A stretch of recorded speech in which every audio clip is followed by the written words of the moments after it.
I am featured on an amazing summit called the Intrabiz Summit alongside Dr. John D. Martini, Sharon Lecter, Evan Carmichael, Rob Moore, Les Brown, Brian Tracy, 30 of the world's leading industry authorities over a 3-day period, November 25th to November 27th. And it's all going to be about how to rise to thrive going into 2021. So looking forward to seeing that. It's free to join. If you want to pre-purchase some of the audio recordings, use the promo code INTROAS10, INTROAS10, and we'll see you on the Intrabiz Summit. Take care. Bye-bye. This is the Game Changers Experience. Deep dive conversations with leading business disruptors, Olympic athletes, celebrities, entrepreneurs, and influencers from around the world. This show will teach you insights about the winning principles in mindset, productivity, marketing, branding, entrepreneurship, business strategy, and more. Hosted by Productivity Authority, business strategist, former elite athlete, author, and public speaker, Adam Strong. Hello, everybody, and welcome to the Game Changers Experience podcast with myself, Adam Strong. And today I am with the amazing Andrew Priestley. Now, Andrew, how do I know who Andrew is? Well, Andrew, I've probably known Andrew for probably the best part of around 7 or 8 years.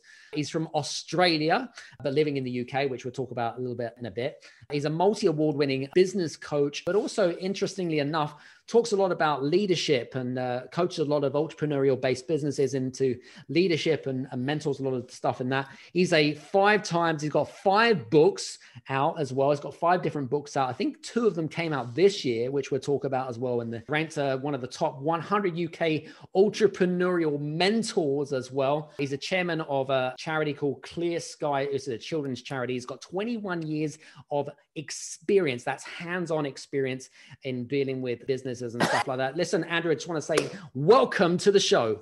Wow, that's a tough intro to beat, isn't it? That's really good. Yeah, thanks for having me. Yeah, it's cool, man. So Interestingly enough, I remember actually 7 or 8 years ago when we first met, and interestingly enough, we met through a course, that your son is part of, and you were one of the mentors and coaches. And I remember when you go in and work with a group of us, and what I love about you is that you just come in with a slightly different angle, I suppose. You really disrupt the mind thoughts and the mind patterns more than anything else. Wouldn't you agree? I think it's not aiming to be disruptive, but it's aiming to be clear. So, back when you were saying when we met, which is about easily 8 years ago, about 2012, 2011, 2012.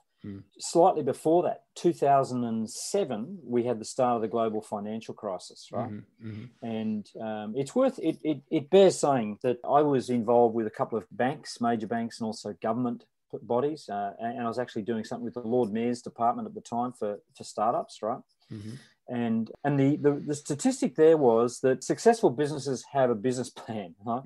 And the stats back then were 81% of businesses that start up fail in the first 1 to 3 years, right? And that hasn't changed. No. Right? It's still the same. This is what blows me away, right? And then they also came out with this research. Banks said, well, you'll love the numbers on this, right? 54% of those who have a business plan fail. Right? So we were looking at these numbers, and I was hanging around with a couple of VCs at the time, and over about a 2-year period, we were putting together this course, if you like an incubator for startups. And the question we're asking is, if having a business plan works, then why do so many businesses with a business plan fail, right? And if you've watched something like Dragon's Den, for example, the person will come into the Dragon's Den and they'll say, this is my business, and I'll try and pitch it.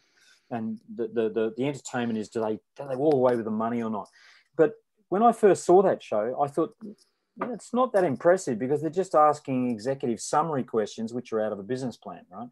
And I've been looking at hundreds of business plans, and same with VCs. And when I look at a business plan, I go almost like really quickly, no. And we started kicking this conversation around, what is it we're looking for when we look at a business plan, right? And it came down to this: we're stress testing the assumptions in the business case, right? And the reason why so many businesses fail is because they've got a good idea for a business, right? But they haven't got a good business for the idea, right? So with that in mind, in 2009, I started writing a book called Starting, and it says, you might have a good idea for a business, but have you got a good business for the idea?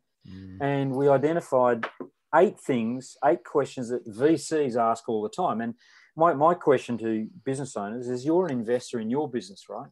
So shouldn't you be asking the same questions? So it started life, I know this is a long answer to a very short question, but it started life as a program called Success in 80 Days. And we felt it took 80 to 90 days to stress test all the assumptions in a business. Mm-hmm. And it was an amazing tool, and no one bought it.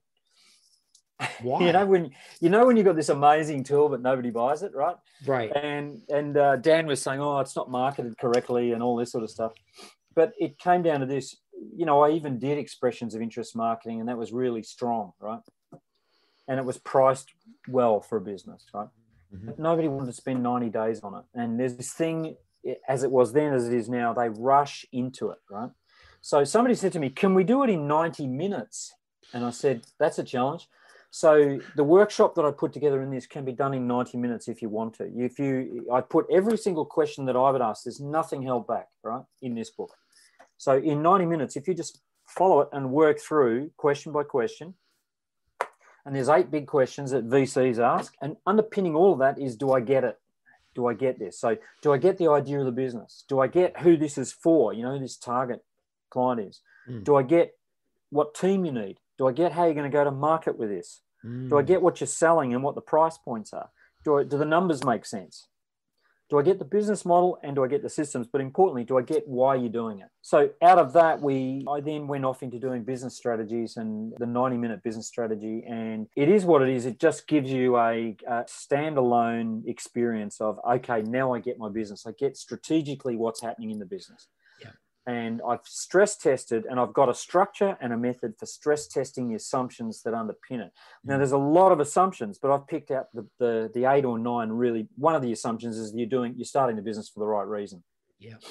Right. And we'll come back to that, because I've got a really fascinating question around stress testing. Sure. But I know that you grew up in Brisbane, and you started off in teaching. That was where you started off. But I guess my first major question really is, how did you transition from teaching into entrepreneurship? Because they're very two massive different industries, I guess, aren't they? Yeah, they are. And look, when somebody starts a business, entrepreneurs really are doing one of 3 things. You're looking for a gap in the market, you're looking for an emerging trend, or you're looking for an emerging industry, right? Right.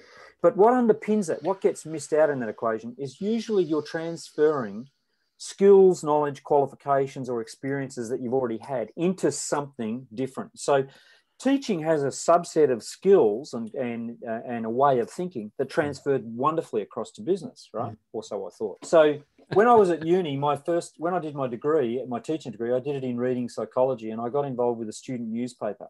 Actually started it, and ink got in my veins, and away we went. And I was surfing, and I was playing in a band, and I started a surfing newspaper, and I started a music paper. And I taught for 10 years, racked up long service, and I thought, I'm going to take 3 months off. I'm going to do this entertainment newspaper full on. And I was actually in competition with Rupert Murdoch. Okay. Was this a paid thing, or was this that, right? Was it free, or was it paid? Well, I started a business. Oh, no, well, it was a free paper, but it was advertising, funded by advertising revenues, right? Okay. And it was the hospitality industry, right? And Rupert Murdoch had the Courier Mail, and he had a lifestyle, almost like a rock and roll newspaper type thing, right? But mine was a lifestyle paper, right? And so basically I transferred that experience of working on the newspaper at university and then putting out a surfing newspaper and that. So I was doing that as a side hustle while I was teaching. And when I went on long service, I said, I'm going to go full-time. Stupidly, I resigned because that business nearly killed me. Did it? This is why it's really important why did you start the business? Why are you starting this business? Because I thought, it's going to deliver all these things. The irony is it was a lifestyle newspaper, and I was working 12 to 14-hour days, 7 days a week. And it was a lifestyle newspaper that didn't give me a lifestyle. So I sort of had this moment where I came to this crossroads. It was making a ton of money, by the way, right? But I had no lifestyle. So it was that crossroad moment of money and values, right? So again, nothing's wasted. I actually shut that business down in the end because it just exhausted me, right? And then I said, okay, what have I learned from that? What was the gift of that business? And nothing's wasted because I've taken all of that knowledge into other things, Great. That's how I did it. It's a good one. And I like that. And I love a good old story anyway. But I know that, you emigrated from Australia to the UK.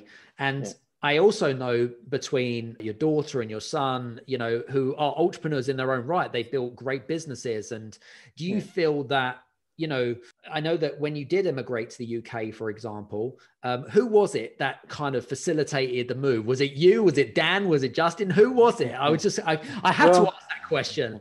Well, they're unconnected for a start off, right? Okay. Because Dan had, again, business context. I mean, Dan's remarkable because I think at 21, his business was almost doing about 10 mil, right?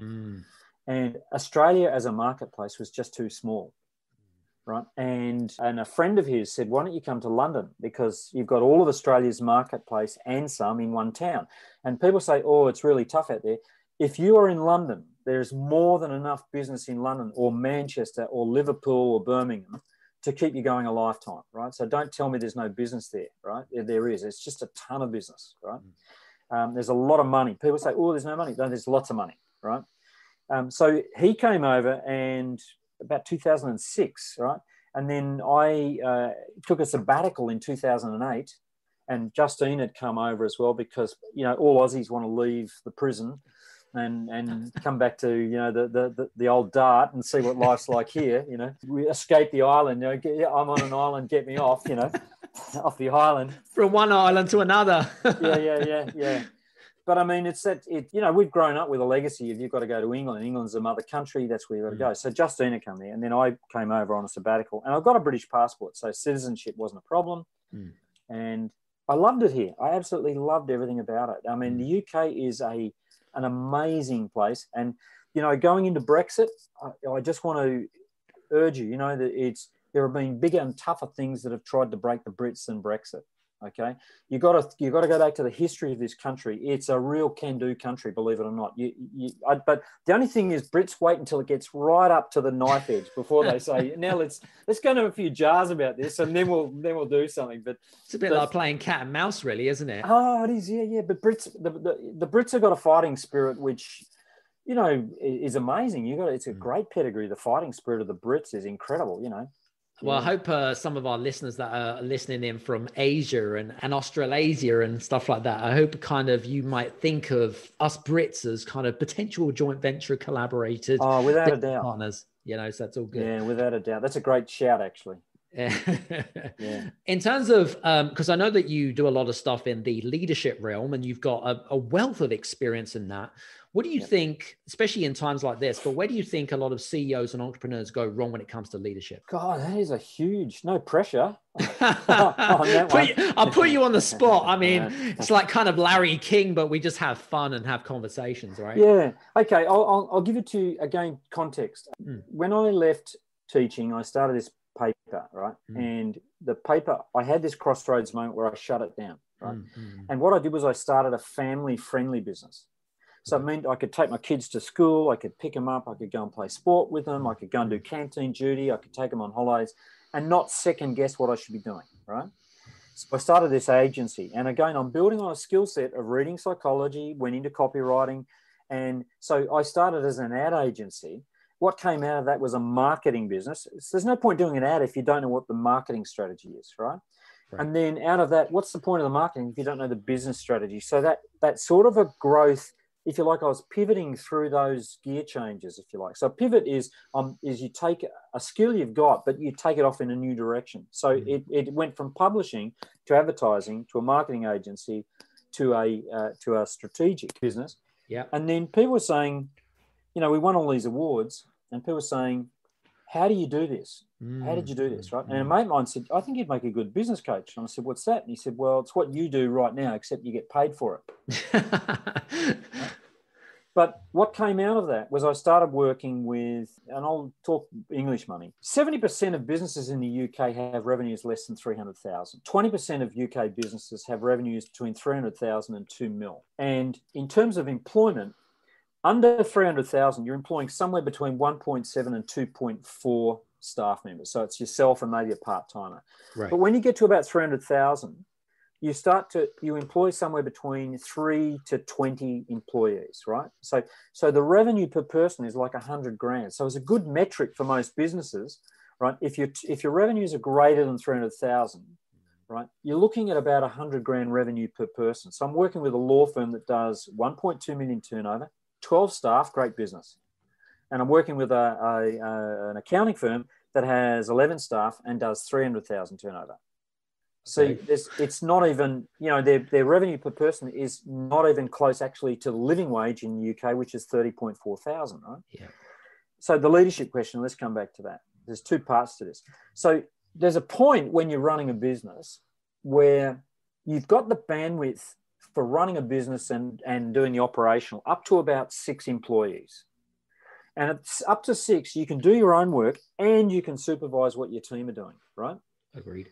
When you get about the 7th person, there's a mindset shift, and it really, really amplifies around the 12th person, right? As soon as you employ the 13th person, as Dan likes to say, Jesus, when the Jesus Inc. was great at 12, as soon as they put the 13th guy on, it went all pear-shaped, right? Look what happened, right?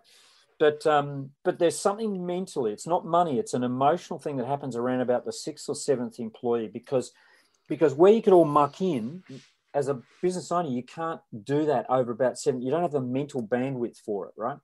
So there's this gear change from managing and doing operational stuff, where you then have to become more strategic, right? Which means you've got to step back. Now, a lot of people don't want to step back from doing something they love doing, right? And they're frightened to do that.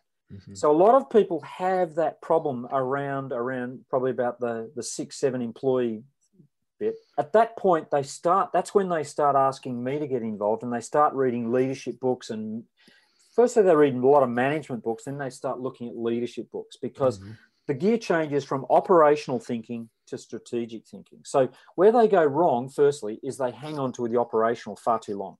Okay. Right. Now, a big thing is, there's 4 things that underpin any business, and that is sales and marketing, or marketing and sales, sorry, your management admin, your operations, and your financial control. And as a business coach, I look at what's going on in those 4 key aspects of the business, right? Sure. And particularly around HR is part of the management admin, and things like your logistics and IT is part of operations and that. But a big part of operations is systemizing. So again, a lot of leaders don't have anything systemized. If they've got recurring linear business systems, none of that's documented. So they've got to hold it in their head. So a lot of leaders don't have the bandwidth to lead, because they haven't thought, well, to grow this, I've got to systemize it. And Dan talks about out of your systems come your assets. And then you really can scale. You can then grow it, and you can pivot and grow and scale, and you go in divisions, things like that. It really comes in when you get to about 12 employees. That's when leadership really kicks off. You can afford a coach. And there's a lot of coaches out there who don't understand what I'm telling you right now, right? They don't get this. And they've never run a business. They've never employed people. They've read a lot of books, but they haven't actually had to come up with 35 grand a month payroll, for example, right? So there's all of those issues around it. But for me, that's the first part. It's that gear change from operational to strategic, and it's a reluctance to let go of the operations and do what's required strategically, which is to create systems, right? So I'll give you 2 points here. It's a big answer, but most leaders, if you're in a leadership role, there's really 5 things I'm looking at when I'm coaching executives, when I'm coaching leaders. Number 1, if you're the CEO, and you mentioned CEOs, the remit for a CEO is, number 1, strategic direction. We know where we're going, right? The operational stuff is a different thing, but I am telling you where we're going with this, strategic direction. That's the first one. Second one is business performance. So they've got to know the metrics. They've got to know, what does good look like and how do we measure that, right? So the third one is operational excellence. So if you want to grow anything, you've got to be able to demonstrate operational excellence. The fourth one is a high-performing team. And the last one is impeccable communication.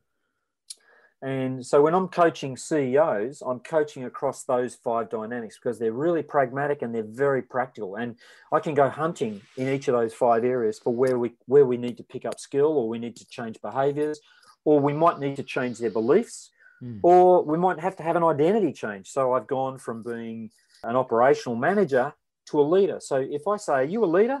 Yeah, how many staff you got? I've got a client who has 53 staff. Are you a leader? Oh, no. So the identity of a leader is not there, right? So sometimes I've got to change the identity. And something that really changes, is a real gear change for any business, is probably the last area where we change the intention of the business. So a big aspect of my business is a charitable function to it. It's a contribution arm to the business, right? So if you're doing good, if you do well, do good.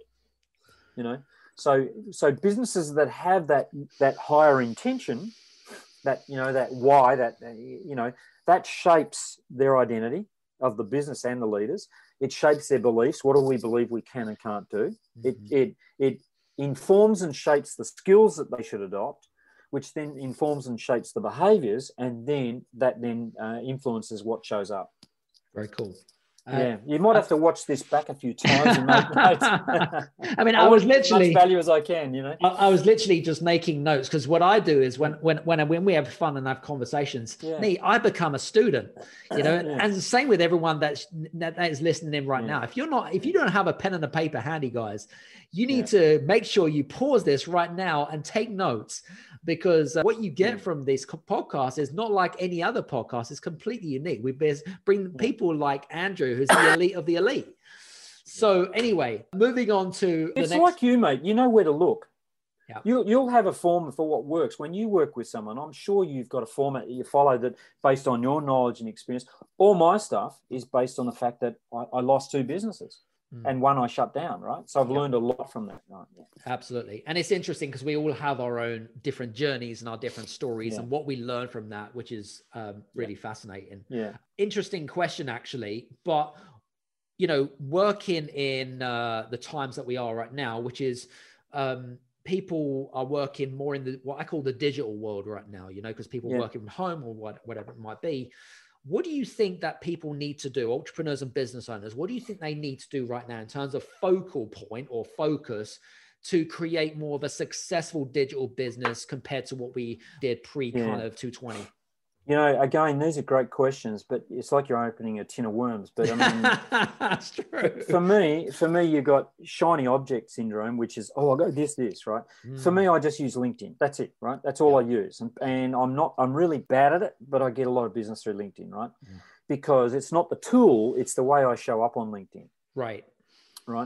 I have a friend of mine who, she's a hairdresser, and she's built a business that does 1.2 million turnover for a hairdressing salon in one of the most depressed parts of the UK. Wow. And people say, how did you do that? I just use Instagram to find my local target client. So it's not like she's using a lot of tools. Obviously, the customer experience in the salon is impeccable, right? So they based it around an avatar, a target client, and what that client would expect. But the sourcing of those clients, you know, is a digital thing. It's an Instagram thing. It's driven by Instagram, right? Nothing else but that. Sure. Right? I think to say, we're in a digital thing at the moment. No, we're in a digital thing, full stop, right? Well, that's where it's going. Think of it like this: between 2009 and 2019, and I wish I had come up with this results, but this is what I'm told. Between 2009 and 2019, we had a 15% growth in e-commerce across those 10 years, right? In quarter one of this year, we've had a 15% increase in 3 months, right? So most people are going through this thing. Do I even need to be in a geographical place anymore? Let's just do everything online, right? Yeah. I would say this though, and I'd make this a big point. Again, I'm a scientist, Adam. I mean, I did a psych degree, and they didn't give it away, right? And so, I love doing the psych degree, and it was a heavy science thing. So you look at things like critical thinking, and a big part of it is context and pedigree. Where does stuff come from? And think of it like this. The world changed in 2004. And you know what happened in 2004, don't you? 2004. 2004. That was 2008 financial crisis. Well, we kind of changed into the new transition, didn't we? This world certainly changed in 2004.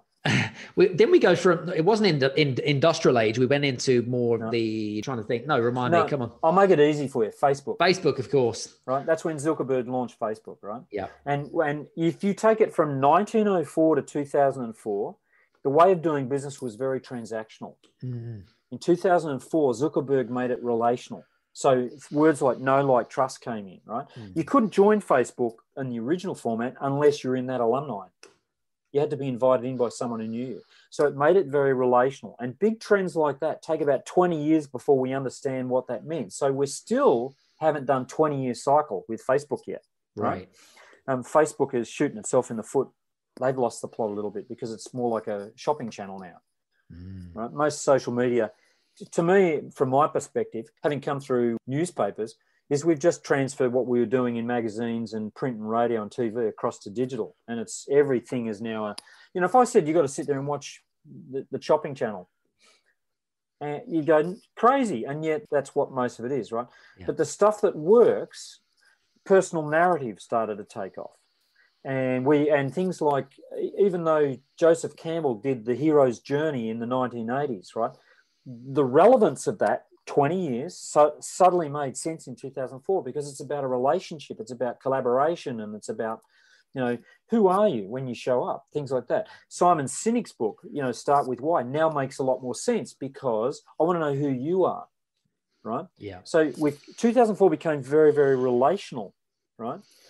It's learning those relational tools. Social selling is like having a foot in each camp. I want to be transactional and I want to relate. Well, we're moving into this relational thing, right? Over COVID, however you're showing up online, being digital, right, gets amplified. So if you're an idiot, that's because people are focusing on this thing so much. That's going to get, and you and I both know people in this town, right, who have not done the gear change and they're still showing up like they would do as if they were on stage selling to an auditorium. And it comes across as, it's like 5 on the creepy scale. You know what I mean? It's like, so we're wanting, so you can get away with things like this now, and whereas we all had to have suits, people are going more relaxed, right? But it's in keeping with who are you relationally. Now, if we take that across to brand, what do we stand for? What are the values that we stand for? How do we communicate those things? Mm-hmm. And so we tend to want to do business with people who are delivering value, for example, in your case, right? Where you go, shoot, Adam's a great source. He has amazing guests. Thank you. I didn't pay him to say that, by the way. I just want to say that, right? Yeah. Right. So, but you come to think, Adam has the caliber of guests that it's consistent, but it's also a very relational way that you've got the chat going, right? Mm-hmm. Yeah, absolutely agree, 100%. And I also agree the whole kind of relational thing. I can completely relate to that myself, especially in the new kind of 2020, moving into 2021, because this is going to continue. Yeah. This trend is going to continue more than anything else. So I would say to answer your question, get help, right? With the digital thing, get help. Go to people who there's 3 ways you can assess who you want to work with, right? This way, this has been helpful for me right through my whole career. Number 1, they're qualified. So don't get advice for someone who doesn't have qualifications for a start off. Right? If you were talking to a lawyer, and I've been talking to lawyers, right? You want to talk to someone who's qualified. Secondly, they're qualified in the area of expertise that you need them to be qualified in, right? Secondly, they've had experience in that area, right? Yeah. And this is the most important one. You feel comfortable with them. I agree. And do your due diligence more than anything else, because there's nothing more heartbreaking than having conversations, and you've probably had these conversations with people that really want to work with you or vice versa, but the resources are exhausted because they've made some mistakes down the road. Yeah, and there's a lot of people out there saying, for example, there's what I call a lot of fast track side door offers out there at the moment, right? Become a top speaker in, don't do a pedigree, don't do an apprenticeship. Just come in the side door and we'll put you in front of, stuff like that. Or, become a fast track author or blah, blah, blah. No, there's no substance to it. And that's the problem that people don't realize right now. That's what's getting amplified right at the moment with this digital thing, particularly on, the Zoom era, Online courses, build an online course, build a sales funnel. I mean, it does kind of really get my back up because, at the end of the day, as human beings, and you probably will agree with me on this, is that we're always looking for instant gratification. But the reality is that there's no such thing as that. It takes time to learn skills like this. No. And, you know, one of the things that, you know, every program I've done and like we were talking about Dan before, you know, if we could give you a lobotomy and insert the information, we'd be selling lobotomies, right? Exactly. But it doesn't work like that. You've got to, it's like we promise you something. When I work with my executive clients, right, I promise them that you're going to be a lot better at leading your business, right? But what are they promising me in return? And I get that clearer. I'm going to do this for you, but what are you going to do for me? Because you've got to show up. You've got to do the work, right? You've got to be accessible. You've got to lean in and demonstrate you're using these tools. Because there's nothing worse than people buying lots of courses and they go, I did 2 lessons. Oh, another one's come along and another one and another one. They're just not putting the work in. So no, I hate to say it, we're coming back into an area of hard work. Do your apprenticeship, do your hard work. Earn your stripes. I absolutely agree. And, you know, if you're one of those people that have like bought courses or invested in this and whatever it is, and you're just sitting on the sidelines and not actually taking action, you got to think to yourself, go back to the reasons why you've enrolled on that course or whatever it is, because otherwise you're just going to become a sponge. And you know what sponges do? They just absorb and they don't do nothing. Yeah. And then they become waterlogged. And I love that. They become waterlogged. I love it. Very cool. And they start smelling and you have to throw them out. We don't want that. No, we definitely don't want that anyway. Yeah. So I know this year you wrote a book called Remote Working, and there were some co-authors in there which contributed towards the book and whatever it is. Now, obviously remote working has its, I suppose it has its upsides and it has its downsides, doesn't it, Andrew? Yeah. What do you think from a leadership perspective, and we're talking about leadership styles here, that we need to adopt in order to encourage and empower our teams so that we can become more of a productive and efficient business? Yeah, well, again, great question. Really, really good question. Remote working has shown us that people want to work remotely. Right. So what's happening? We're going through a little bit of a gear change where do I get paid for attendance or do I get paid for performance? So performance-based employment is going to really, really come into its own, right? I don't care whether you start at 10 in the morning and finish at 2, just did you do what you agreed you would do in that time? So, and also too, working from home, particularly if you've got small children, you've got to juggle, how can I still be productive, but also juggle a family? So there's a lot of people who love the fact that they can be with their kids and things like that, right? The downside is that you miss that social interaction that this, we can do it on this, but there's nothing, you can't beat actually physically being in the same space with someone, right? So there's a lot of people who are realizing they're having withdrawal symptoms from that personal face-to-face culture, right? But as a team leader running remote teams, and I've got a client who runs 90 people remotely in different, not only different locations but different jurisdictions. So but they've done things like they've created a whole cultural way of doing stuff like huddles and special events and you know, fun trainings and things like that. So you know, you mentioned my daughter, but my daughter does things like in-house videos and they're really good relational pieces just for the team. I know I did the tiniest bee's whisker work with Emirates, and it's nothing to brag about. See how they operate, right? And one of the things that they were doing when I was, you know, just peeking around the corner of Emirates, right, was they have amazing communication via video. To, you know, they were doing this back in 2005, 2007. Unbelievably good communication with their cabin crew, for example, where, you know, huddles and groups and breakouts and stuff like that, they were doing that back then, right? Wow. So I think you've got to sort of look at, again, that relational thing comes into it. How do I want to be with my guys? How do I want to relate to them, right? And again, if you've been an idiot, that's what's going to show up on it's going to get amplified. This is a book I wrote very, very quickly. There was just 3 books I got to market really, really super quickly. One was Remote Working. One was Leadership for a Pandemic, which has sold a lot of books. But this one is this about me or you? And it's how to listen to someone who's upset. And right now, you know, furloughs and being at home and not doing this and that, there's a lot of conflict circling around different employment places at the moment. So this book was just, how do you listen to someone who's upset? This is a book I wrote for my exec clients who are dealing with people with a lot of conflict all the time. And then you talked about the multi-author book. So Pivot and Grow, for example, is an example of a multi-author book, right? So these are, if you like, how many have we got? 21 experts who really understand how to pivot a business and grow a business. So the model here is I said, okay, write an article for me and we'll put it into one place. So that came out last month. And again, it's one of those books where you go, because it's changing, we'll do Pivot and Grow 2 because that's going to change in probably 6 months' time. So we'll do another copy of that. Yeah. Very cool. Very good. Yeah.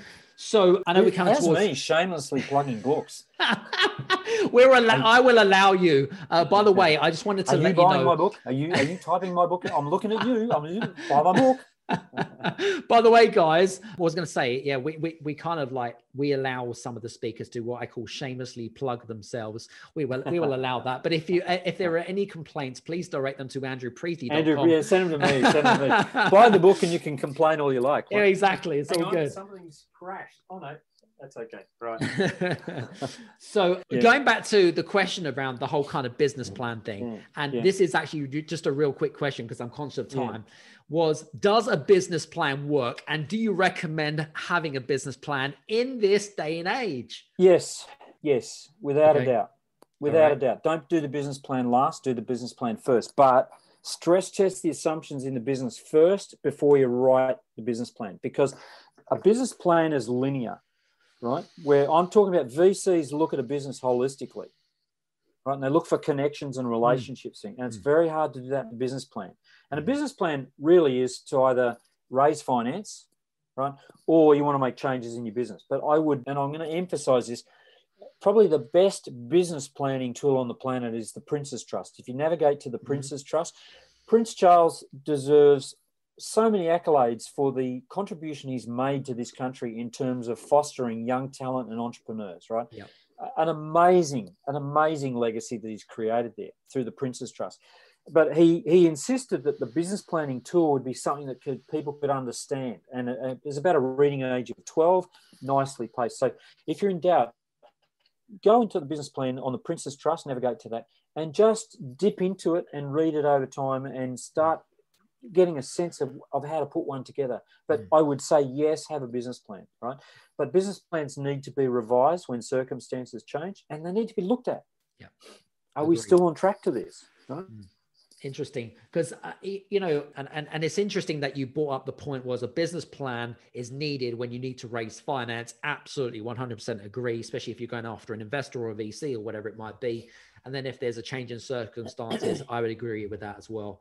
And interestingly enough, though, because you were talking about some interesting stats back at the beginning of the interview about how there's still a large percentage of businesses that still fail with the business plan. But why have you done any research as to why they really fail? Was it because of I don't know, lack of innovation or whatever it is? What have you found there? I guess I wish I could say it's my research, but it's not. Firstly, You've got I think it's called the Houses of Parliament Business Statistics. If you're a business owner, go onto the Houses of Parliament and look up business statistics report. They put it out every December, about December 16, right? Sure. And it tells us what's happening in the UK. So that's the first thing. So a lot of times you're coming up with a plan that doesn't fit the context of the UK. Now, I've given you a context. 70% of UK businesses have revenues less than 300,000, right? 20% have revenues 300,000 to 2 mil, right? But banks also give us really good research as well. And I think there's two things they say. Number one, the sense is they rushed it. So you think, I just got to impress somebody. I'll rush through this. There's a lack of thinking in it, right? And I would say the number one thing where dragons den, when they fail on the dragons den, and when banks won't lend money, right? The banks have money to lend, trust me. But why they won't lend money is because the business case is not supported. And the business case is really the financial argument that makes sense. So you can say, I'm going to do X, Y, Z. Here's my revenue target, but you haven't demonstrated how you're going to achieve that in a realistic way. So they don't even stress test the business case. And I love the fact that you used the word stress testing, because back in 2008, when they had the financial crisis with the banks and stuff, and they didn't do the stress testing, and then you're endorsing stress testing, even for like the tiny SME business as such, to the multinational clients, which is really fascinating. I think that's a really good point that you made there. I look at it this way, mate. If you borrow, let's say you borrow 25,000, the average lend in the UK is about 37,000. The lowest lend is about average 37,000, right? Right. Let's say you start a business and 12 months later that business fails. Mm-hmm. Now, how did you get that loan? You probably secured it against your property. Right. Collateral. So you've added nearly 40 grand onto your mortgage, for example, right? And it's non-recoverable. So when the business fails, everything goes. But what doesn't go is the debt, unless you declare bankrupt, right? Yep. So, I know most entrepreneurs will raise about 80 grand. They'll go through about 80 grand. It's pollen, not COVID. They'll raise about 80 grand for that. If the business fails, and you've got that on your credit rating, you've got that on your finance history, sure. Right? So don't rush it. Go through, do stuff like, if it's important and do it, then go do the planning stuff. Go to the Princess Trust, look at the plan, and if you don't understand numbers, go and see an accountant. If you don't understand social media, go and talk to someone. If you don't understand Instagram, hire an Instagram expert. If you don't know how to build websites, go and get someone who does this really, really well. But you said a good thing. Do your due diligence. Yeah, absolutely. And 100%. Listen, guys, I hope you're enjoying today's show, by the way. What is the book that you had with the stress testing? And remind the listeners again. Yeah, it's called Starting. Cool. Yeah. That's on Amazon? That's on Amazon, yeah. And look, this is a book about strategy, right? So stress test the assumptions. Basically, it's stress test. Your business I'm talking to you now, right? Your business has assumptions. If you're running a business, there's a whole bunch of assumptions underneath it.